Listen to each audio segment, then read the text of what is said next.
Greetings, my name is Rudimentary Rob. Welcome back to my Valheim series. Today we're going to continue a little bit on the mage theme, at least for this episode anyway. Promise we will return to our regularly scheduled beating the hell out of things with a mace routine coming up in the next episode. Just showing a little bit of an abbreviation of a substantially long grinding session. I'm talking probably about 90 minutes of me AFK, and we managed to grind our blood magic up to 24. So, yeah, pretty much what I was hinting at in previous episodes, that grinding your magic in the low levels is not too bad. Once you get to about 20 to 25, it really starts to slow down. But stay tuned. I'm sure I will have some more mage content in future episodes. In the meantime, we're going to conclude this little grinding session. We're going to suggest that we put on our fancy pants mage gear and participate in a little bit of a comparison exercise here. We have jumped through our mobile portal that we've been taking with us. We last left it at the Skull Camp, not too far from where the Queen is. We're just going to pick that up and we're going to take it for a bit of a run. Now, we're already explored all of the island that the Queen sits on, and this is the first little Diverga tower that we came across when we first arrived here all those episodes ago. We're now actually going to push off down this little peninsula here to go across the little bit of brief water there to actually quite close to where we originally landed with our boat. But if you look carefully in the distance there, it's probably very hard to see, but I can see the telltale staircase leading up into a dungeon. And you guessed it, we are going to have a bash at doing a dungeon in our mage gear today. So, yeah. Probably should have packed the brown safety pants, but let's see how we get on.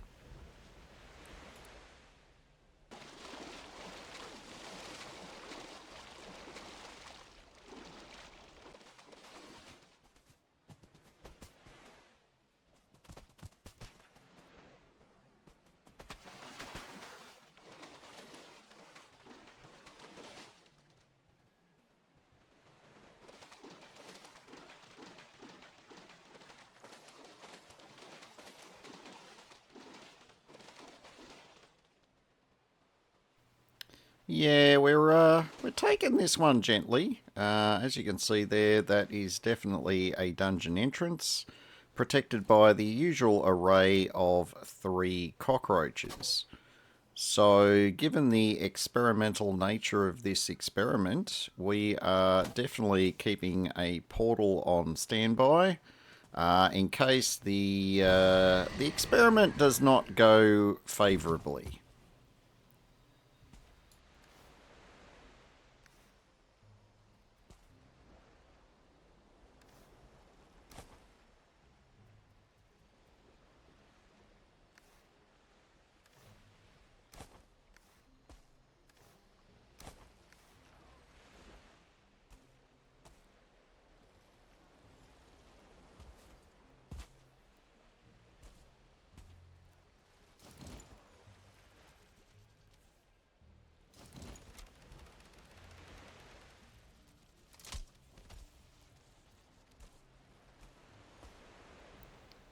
A little bit nervous about the prospect of having to deal with multiple cockroaches at this stage, so rather than nuking them from orbit, which was my initial thought, I've reverted to kind, and I'm just going to see if I can thin out the numbers a bit with the crossbow. I am still, grinding the crossbow skill up as well, so no loss there in using a few crossbow bolts to get the job done. It's a few less crossbow bolts I'll have to use later when I'm just trying to get skill ups.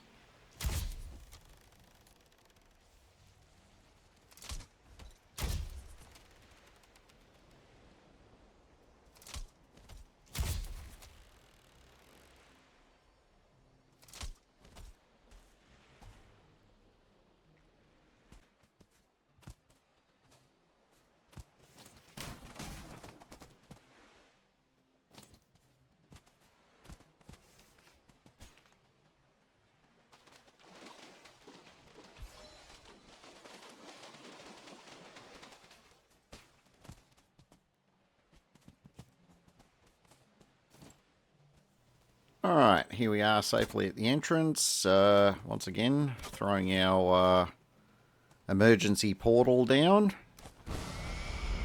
We'll leave the bits and pieces behind that we don't need for the dungeon. And as I take what I think could be one last look at the world, we're going to go in and see how this whole caper is going to go.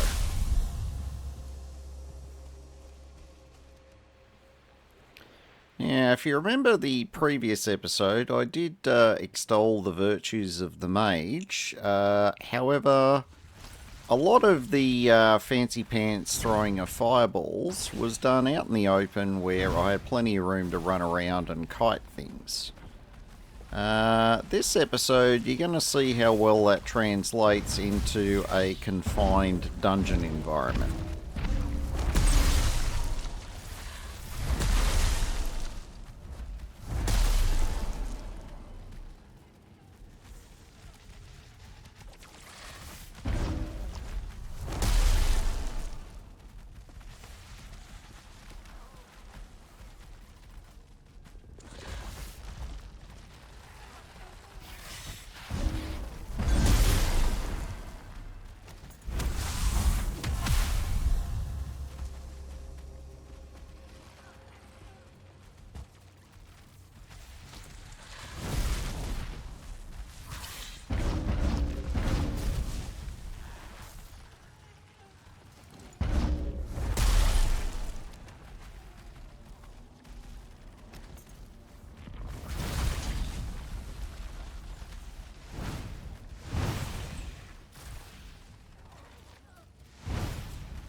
The fireballs, you could almost think of them as like a wireless door knocker Mark III, so call it a wireless doorbell if you like.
We might actually get some... never mind, we're back to treasure rooms with no black cores in them. Yeah, well.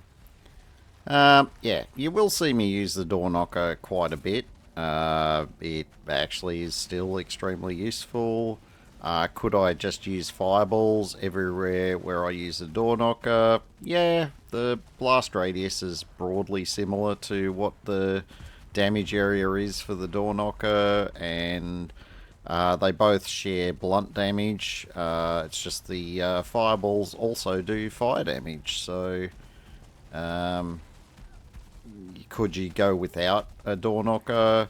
No, because there are instances where the ticks get on your back, and the only effective way to remove them is to use your door knocker to do it. So I definitely would never leave home without the door knocker. But in terms of every other use of it, yeah, the fire staff does a pretty good job.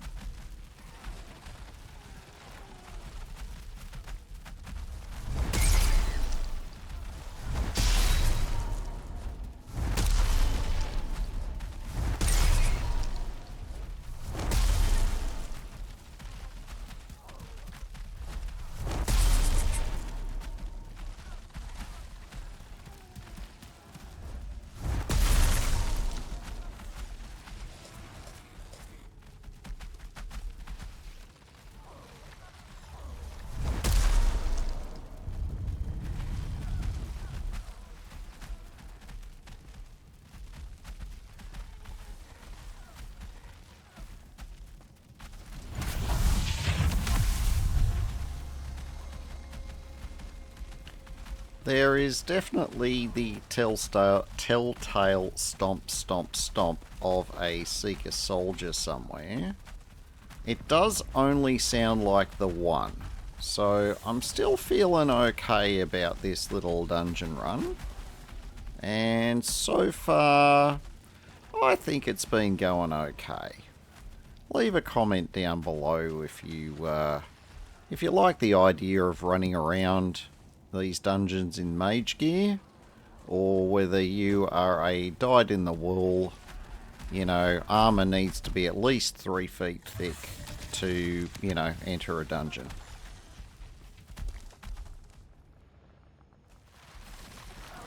Alright, well, here's our soldier, and he is behind a timber wall, which means 2 hits with a door knocker and the wall is gone.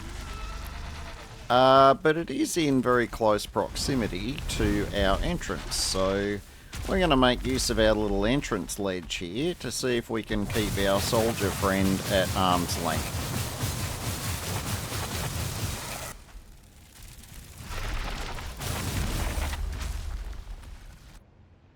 Really big bonus about fighting at the entrance is our emergency exit strategy, which is as soon as something hits us too hard, we get knocked outside. And we can have a little sit down and we can get all of our Ita back and regenerate some health if we need to. Chill, have a coffee, get our bubble back up, and then go back inside to face the music, so to speak.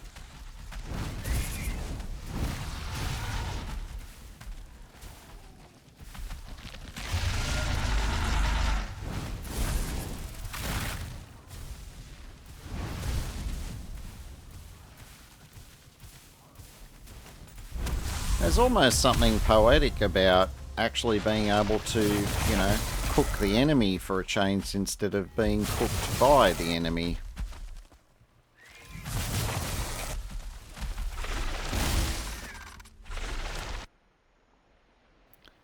Okay, I may file that under the mobs are cheating category. The little seeker managed to elevate the soldier enough that he was able to overcome the step and enter the entrance area. That wasn't part of my plan, but still, we're going okay so far.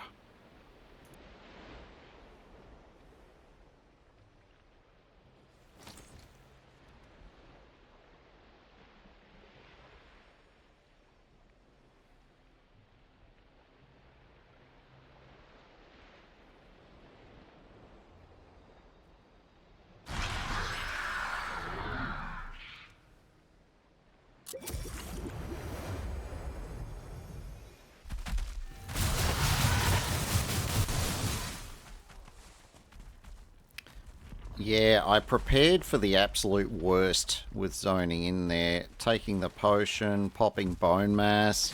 I was half expecting that I was going to get knocked off balance the minute I zoned in by the soldier with its double stomp attack.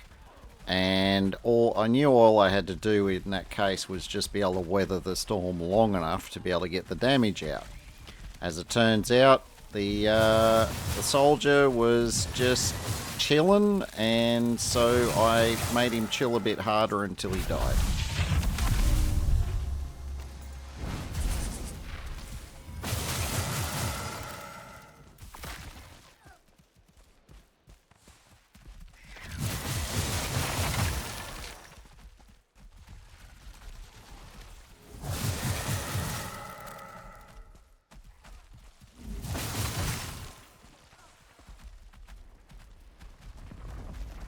I can hear some more telltale stomp, stomp, stomp action going on. It sounds like we've got another soldier somewhere.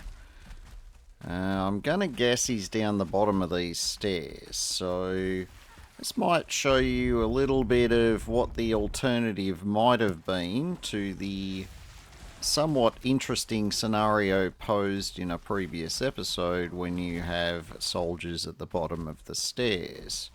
Except this time, we are the mage.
It is worth noting that you can't set yourself on fire, thank heavens. Otherwise, being a fire mage would be truly dangerous. No, here we're just activating our unique and interesting flame grill skill to get this Seeker Soldier done until it is succulent and it just falls apart on the floor.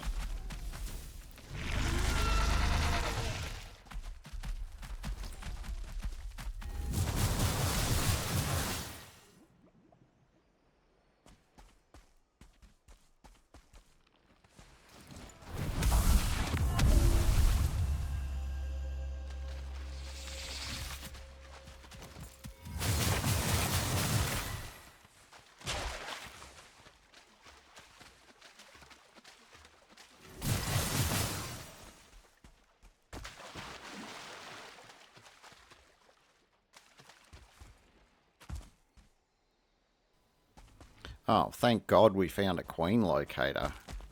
I was worried we were actually going to have trouble finding the queen. Yeah, sarcasm. I know.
Well,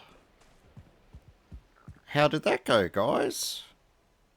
I was kind of surprised that I got through that dungeon without, exploding in a pile of pieces, or at least coming close to it.